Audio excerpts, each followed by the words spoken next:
tahun pertama mendirikan Madwardi, itu kan ada lahan, kemudian digambarlah denah bangunan-bangunan. Nah, ketika sudah selesai denah itu, pas kita mau bangun fondasi, ada pohon di situ. Saya bilang geser. Sampai saya itu disebutnya penyembah pohon. Karena saya nggak mau bangun bangunan yang menyebabkan ada pohon yang ditebang.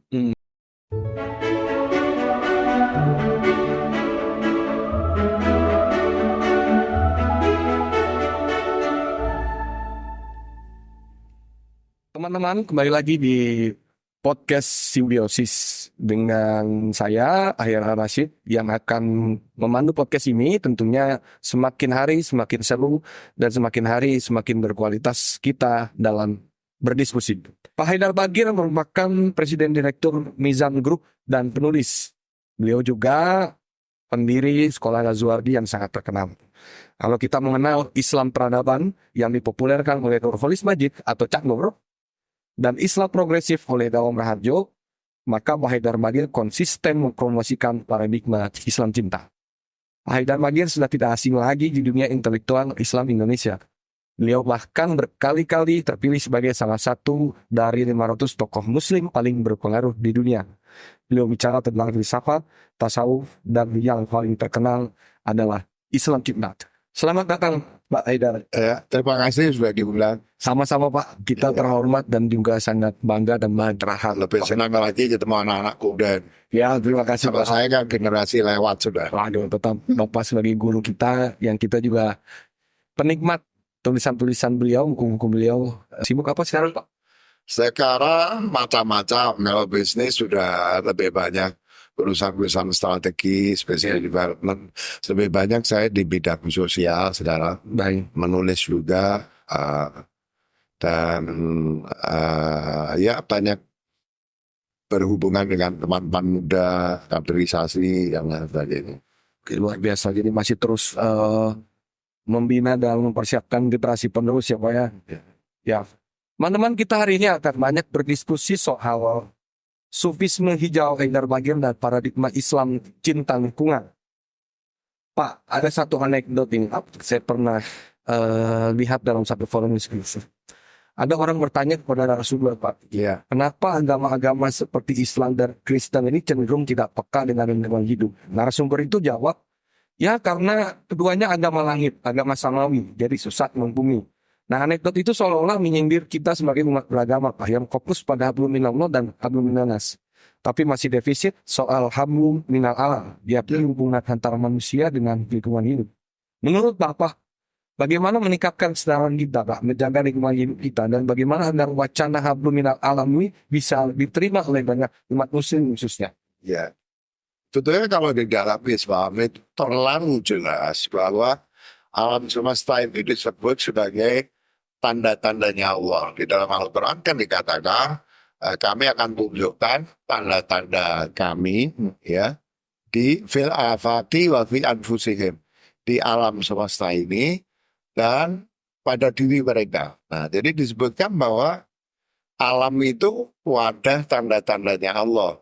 Di dalam berbagai ayat Al-Quran yang lain, kita juga selalu dianjurkan untuk melihat tandanya Allah itu di alam semesta, termasuk di bumi, di tanah, dan lain sebagainya ya.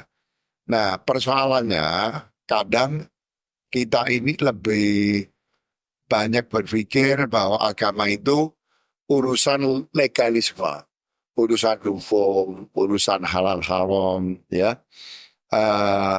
Kemudian juga kita melupakan bahwa sebetulnya di samping alam itu adalah tandanya Allah, disebut ayatina, ya, ayat kami fil afaq, di dalam alam. Itu sebetulnya sama seperti manusia itu adalah tadi wafiat fusingin, dan pada diri mereka. Manusia itu merupakan bejana tanda-tanda Allah. Alam itu juga merupakan bejana tanda Allah. Bahkan, nah ini seringkali yang saya katakan tadi, kita ini terlalu obses dengan yang legalistik, soal hukum halal haram. Padahal kalau kita geser sedikit kepada tasawuf misalnya, ya, kita akan diajak bahwa sebetulnya alam itu saudaranya manusia. Jadi kalau di dalam tasawuf itu dikatakan Allah itu bertajalli itu bermanifestasi. Ya Allah itu sifatnya batin. Kemudian dia melahir.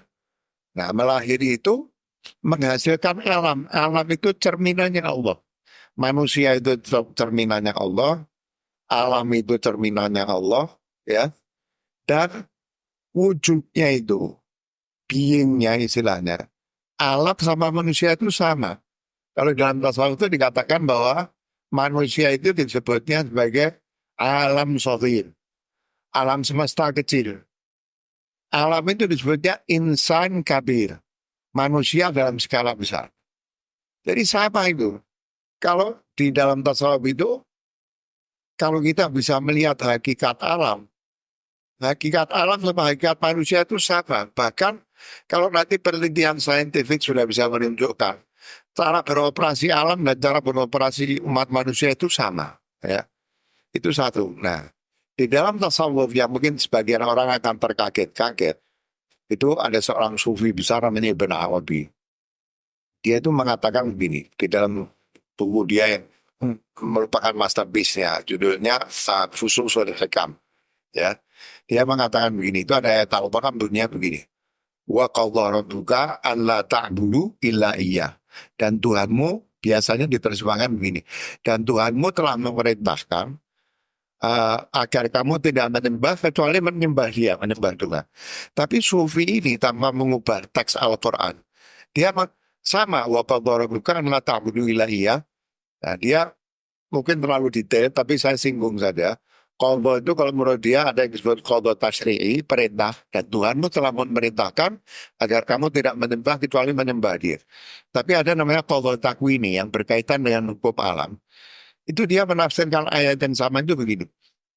Dan Tuhanmu telah menetapkan apapun yang kamu sembah, maka pada saat kamu menyembahnya, kamu sedang menyembah Allah.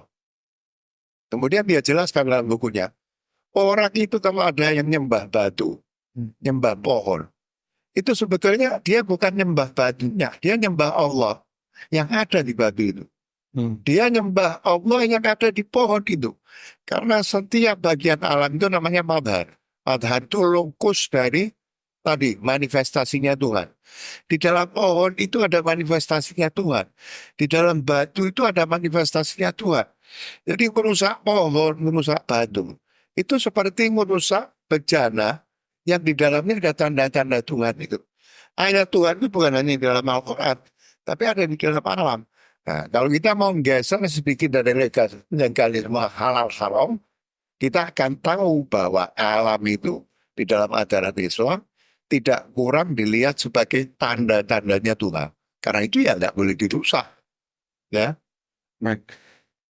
Pak, yang saya ingin tanyakan juga, tadi penjelasannya sangat menarik. Itu kan berarti kan seperti dalam konteks lain kan Ibnu Arabi juga pernah mengatakan bahwa yang tadi Bapak sampaikan ya, alam itu adalah manifestasi atau tajaman dari Tuhan. Benar. Bahwa alam adalah perwujudan dari batin Tuhan. Ya, betul. Nah, konsep tajaman Ibnu Arabi ini bisa digunakan untuk memahami krisis ekonomi yang terjadi hari ini atau tidak, Pak? Saya kira pasti ya. Saya punya cerita supaya nggak terlalu tegang kita. Waktu tahun pertama mendirikan Madhuwardi, itu kan ada lahan, kemudian digambarlah denah, bangunan-bangunan. Nah, ketika sudah selesai denah itu, pas kita mau bangun fondasi, ada pohon di situ. Saya bilang geser. Sampai saya itu disebutnya penyembah pohon. Karena saya nggak mau bangun bangunan yang menyebabkan ada pohon yang ditebang. Ya.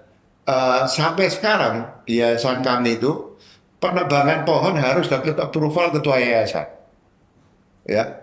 Karena saya bilang ini sekolah Islam, tapi belum apa-apa sudah menganggap pohon itu benda mati. Di sekolah kami itu tidak boleh mengajarkan perbedaan benda hidup dan benda mati. Orang kan mengatakan manusia itu benda hidup. Tapi batu benda mati. Gak ada kalau dalam konsep Islam. Batu itu benda hidup. Al-Quran mengatakan, ya, hati orang-orang yang jahat itu itu begitu kerasnya, bahkan lebih keras dari batu. Karena di antara bebatuan itu ada yang jatuh ke bawah karena takut kepada Allah. Sebagian lagi itu pecah merekah. Dan di pecahannya itu mengalir air karena takut kepada Allah. Dan di dalam Al-Quran itu bahkan batu itu disebut hidup. Makanya di sekolah itu guru-guru sekolah kami nggak ada benda hidup, benda mati. Batu itu benda hidup. Anak-anak itu harus tahu bahwa itu benda hidup. Harus diperlakukan sebagai benda hidup. Pohon itu benda hidup. Gitu ya. Nah jadi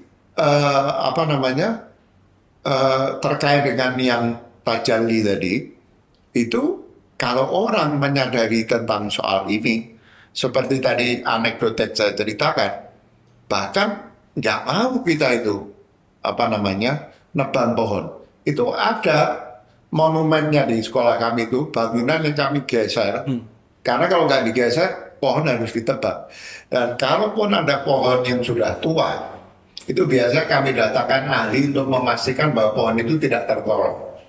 Kalau sudah memang tidak tertolong, boleh ditebang dengan syarat harus menanam dulu. Menanam kembali ya. Ini bukan cuma persoalan agama atau filsafat. Menurut saya perusakan alam ini dampaknya luar biasa. Ini penyakit-penyakit baru yang muncul makin lama makin banyak. Ini adalah hasil dari tidak semena-menanya kita memperlakukan alam. Alam yang begitu seimbang, begitu teratur. Allah SWT mengatakan niat itu pada ciptaan itu. Kamu lihat ada cacatnya enggak? Kamu akan melihat sampai matamu letih dan kamu nggak akan mendapatkan cacat di dalam alam semesta ini. Tapi kalau keseimbangan yang kita rusak, itu alam itu akan mukul kembali kita. Dan kalah manusia sama alam. Kalau manusia kerusak alam, manusia akan kalah. Ya. Itu sebetulnya jelas sekali. Sayangnya sekarang agamawan itu sibuknya urusan itu. Ini halal enggak? Ini haram enggak? Mengucapkan salam beda agama itu boleh apa enggak? Seolah-olah agama itu hanya urusan itu. Agama mengurusi hal yang jauh lebih besar daripada sekedar ngurusi fikih.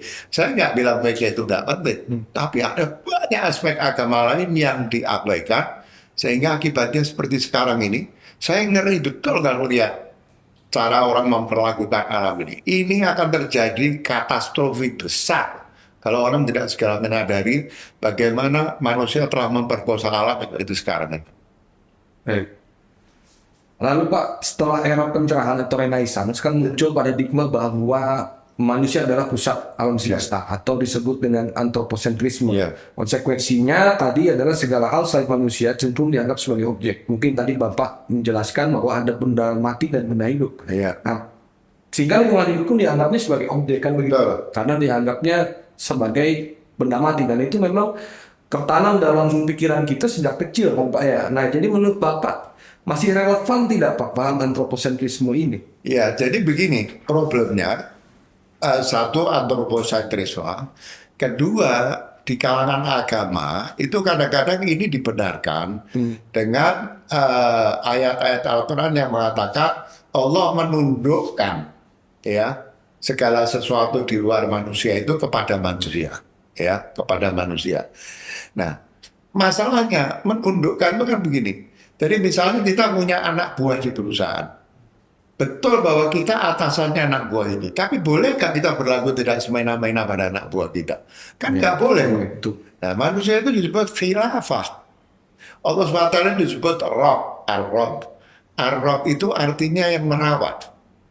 Ya, yang merawat. Jadi betul bahwa kita itu secara hierarki di alam semesta lebih tinggi daripada pohon, hewan, batu. Tapi apakah dari itu kita boleh seenaknya memperlakukan itu? Tidak. Nah, Rasulullah itu mengatakan, takhallaku bi akhlaqillah. Bertingkah lakulah, berperilakulah kamu seperti perilakunya Allah. Nah, salah satu perilakunya Allah itu Rabb. Rabb itu merawat. Ya, seperti kalau kita baca doa yang biasa untuk orang tua. Rabbighfirli walwalidayya warhamhuma kama rabbayani shaghira. Nah, orang tua itu kalau merawat anaknya bagaimana? Dibuat anak itu jangan sampai terjadi hal-hal yang tidak diinginkan. tumbuh dengan sempurna. Nah, manusia itu sebagai, meskipun betul bahwa misalnya lautan ada kapal yang bisa lewat di situ, terus benda-benda yang bisa terbang, ya itu untuk melayani manusia. Tapi kita harus memperlakukan itu sebagaimana tadi dalam doa tadi, orang tua memperlakukan anaknya. Nah, kesalahannya itu sebagian pemahaman terhadap agama ini terjebak pada sikap antroposentris yang sama yang muncul dulu dari humanisme kan. Dari humanisme sampai di abad 19 muncul masa enlightenment itu. Itu memang ada seorang ahli sains dulu, saya lupa, Roger Bacon saya kira. Saya selalu tahu antara Francis Bacon dan Roger Bacon. Dia mengatakan bahwa alam itu harus disiksa agar dia mengungkapkan rahasia. Jadi pokoknya untuk keperluan manusia, alam itu boleh diapakan saja. Ini juga suatu sikap yang keliru. Seolah-olah kita ini seperti tiran yang memperlakukan subjek kita. Itu kan kalau dalam bahasa Arab, wasakhkhara lakum, dan ditundukkan bagimu. Jadi yang lain itu subject to manusia. Nah, tapi ditundukkan betul. Tapi itu tadi, sebagaimana misalnya seorang anak harus nurut sama ayahnya memperlakukan anaknya dengan penuh cinta. Sebagaimana alam semesta ini diciptakan untuk keperluan manusia, manusia harus merawatnya dengan penuh cinta. Karena wujudnya sama. Itu kalau Ibn Arabi itu kan pahamnya disebut wahdatul wujud. Ketunggalan wujud. Wujud itu sama. Wujud manusia itu dipinjami Tuhan. Jadi Tuhan itu memancarkan dirinya, menghidupkan manusia. Pohon juga begitu. Batu juga begitu. Mendapatkan pancaran dari Tuhan yang sama. Jadi sebaliknya dari melihat itu boleh kita melakukan dan tidak semena-mena, itu saudara kita. Saudara kita, batu itu saudara kita. Pohon itu saudara kita. Hewan itu saudara kita. Nah, namanya saudara harus diperlakukan dengan baik-baiknya. Ya. Ini yang saya kira selama ini hilang. Sehingga agama yang seharusnya punya fungsi moral dan etis, bahkan punya fungsi spiritual, sekarang bukannya melakukan fungsi itu, malah tersedot ke dalam faham yang berakibat antara lain dengan terjadinya kerusakan alam itu. Jadi kan ada satu filosof terkenal namanya Arne Naes. Itu dia dikenal dengan pemikirannya tentang deep ecology. Bahwa problem ekologis manusia ini bukan sekedar problem teknis, tapi problem yang jauh lebih fundamental dari sekedar problem teknis, karena worldview atau pandangan dunia yang salah ketika memperlakukan alam semesta. Nah, itu sebenarnya dalam agama deep ecology ini, kalau orang mau sedikit saja dengan teliti dan jernih melihat, itu sudah diajarkan oleh agama sebetulnya. Baik Pak, luar biasa sekali memang dari beliau nih. Nah, saya juga pernah baca Pak dari Ibrahim Ozdemir dalam bukunya Environmental Ethics from Perspective Quranic Pak. Yeah. Mengatakan bahwa Al-Quran itu menyebut alam dan berbagai spesies dengan kata umat. Atau komunitas. Betul. Kata yang sama ketika Al-Quran menyebut manusia. Di ayat yang lain seperti surat Al-A'raf ayat 65, Al-Rum ayat 41, dan Al-Qasas ayat 77 tentang larangan merusak ekologi. Nah, kalau lingkungan hidup ini disebut sebagai umat Pak dalam Al-Quran, apakah alam yang dieksploitasi ini bisa nggak Pak kita kategorikan sebagai mustadafin atau umat yang tertindas? Ya, pasti bisa. Umat itu kan maknanya itu ada di antara berbagai makna itu ada arah, ada keteraturan, ada tujuan. Biasanya kalau disebut sesuatu itu sebagai umat, itu ada arah, ada tujuan, ada keteraturan. Makanya kalau di dalam bahasa Inggris yang diambil bahasa Latin itu disebut kosmos. Kosmos itu artinya keteraturan. Ya. Nah, ini harus disadari kalau kita memperlakukan alam dengan tidak benar, maka yang terjadi keteraturan itu rusak. Keseimbangan ekologis itu rusak. Setiap kita melakukan sesuatu secara tidak seimbang, terjadilah kerusakan. Nah, tadi ini istilah umat ini sangat menarik, dan Al-Quran memang mengatakan burung-burung dan lain sebagainya itu umat seperti kamu. ada keteraturan yang mengatur mereka. Dan keteraturan itu harus dipelihara, bukan dirusak. Bahkan istilah alam, itu dari alam. Alam itu artinya tanda. Jadi misalnya Pak, kalau kita baca buku, terus kita kasih tanda buku, itu ada hubungannya dengan istilah alam. Kemudian kalau kita misalnya ada acara perkawinan di satu gedung, ya, kemudian dikasih tanda-tanda di jalan itu untuk menuju itu namanya alam. Nah, kenapa alam semesta ini disebut alam? Karena dia tanda dalam perjalanan kita menuju Tuhan.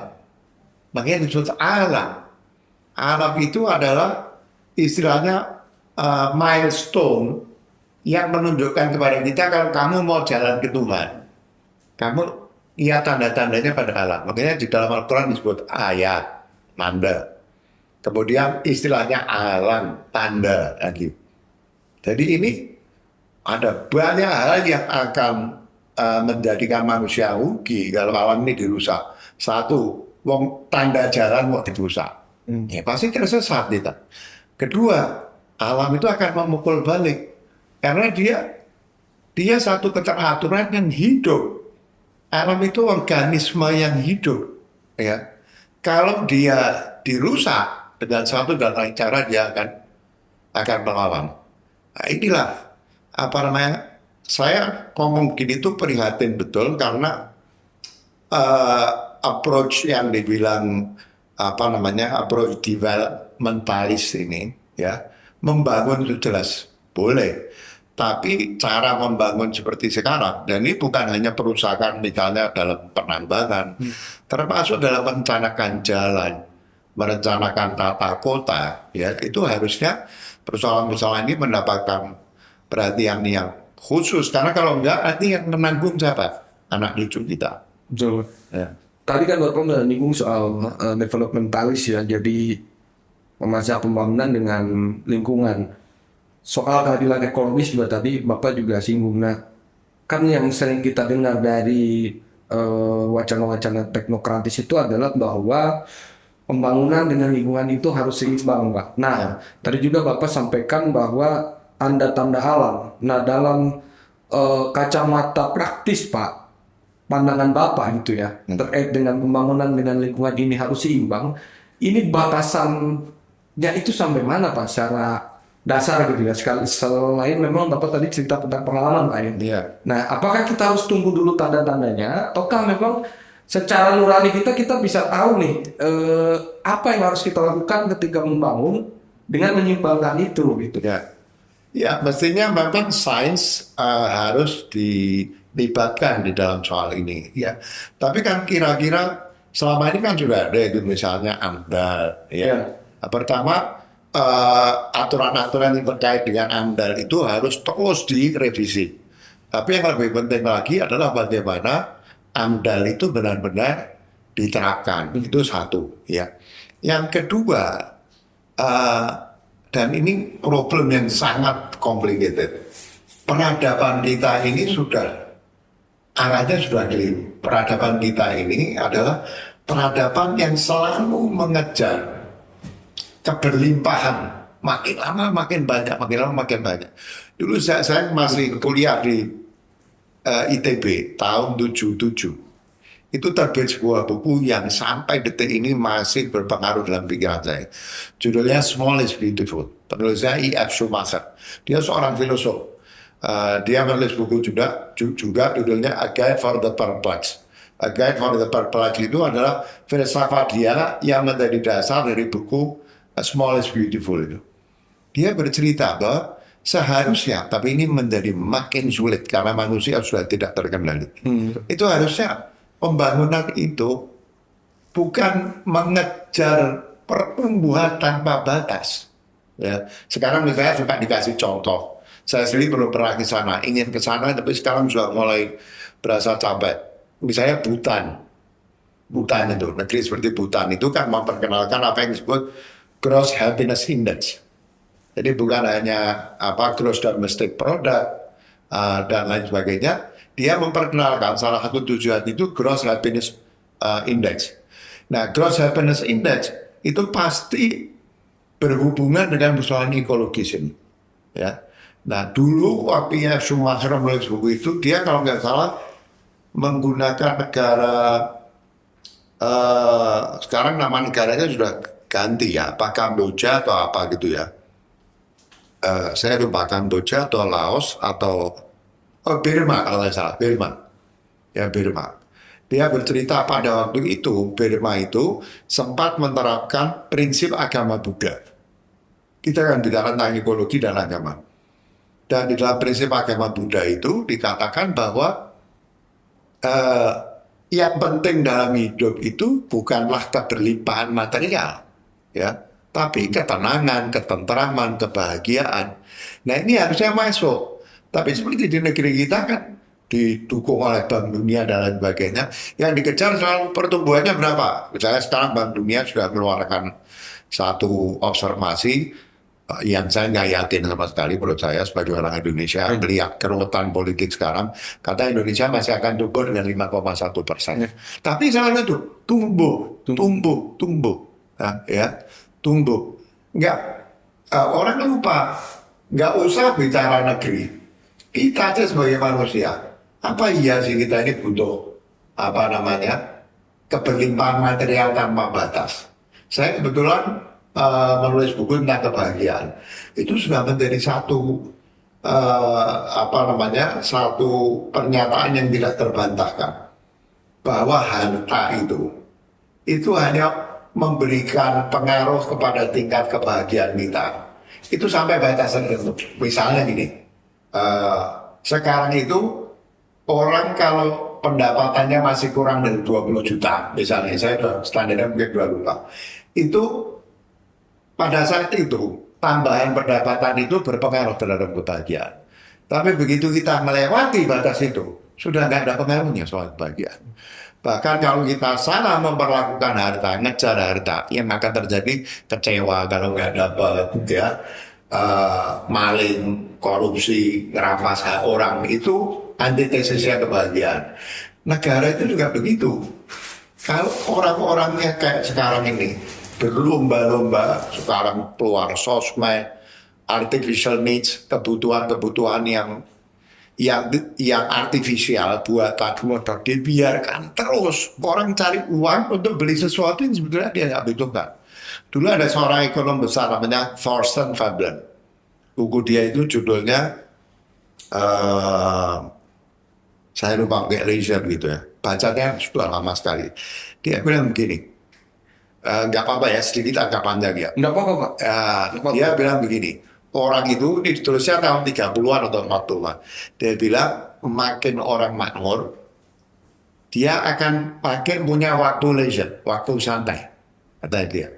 Karena begitu orang duitnya banyak, tabungannya banyak, dia nggak usah kerja keras. Tapi apa yang terjadi sekarang? Makin punya harta, makin kerja keras. Itu ada cerita yang sangat menarik. Jadi katanya ada seorang kaya dari Amerika. Itu datang ke Lombok. Terus di antara jalan-jalannya itu dia sewa perahu punya nelayan. Selalu dia lihat laut di Lombok masih bagus, pemandangan bagus. Terus ketika di tengah laut dia tanya sama nelayannya, kamu punya berapa perahu ini? Nelayannya satu. Nah dia, kamu harus kerja keras katanya. Nah, untuk apa? Supaya kamu bisa beli perahu lagi. Jadi bisa kamu sewakan. Oh iya. Terus kalau saya punya perahu dua, saya sewakan apa? Kamu dapat duit banyak. Katanya orang kaya di Amerika itu. Kalau sudah saya punya duit banyak, kata nelayannya apa? Ya kamu bisa jalan-jalan kayak saya ini. Kata nelayan itu. Sekarang saya sudah jalan-jalan seperti ini. Sementara orang Amerika itu harus naik pesawat dari Amerika ke Lombok untuk naik perahu. Tiap hari dia naik perahu, suasananya bagus, pemandangannya indah, santai. Jadi orang sudah lupa harta yang tadinya itu adalah sarana menjadi tujuan. Ini yang menciptakan banyak kekacauan termasuk kerusakan ekologis.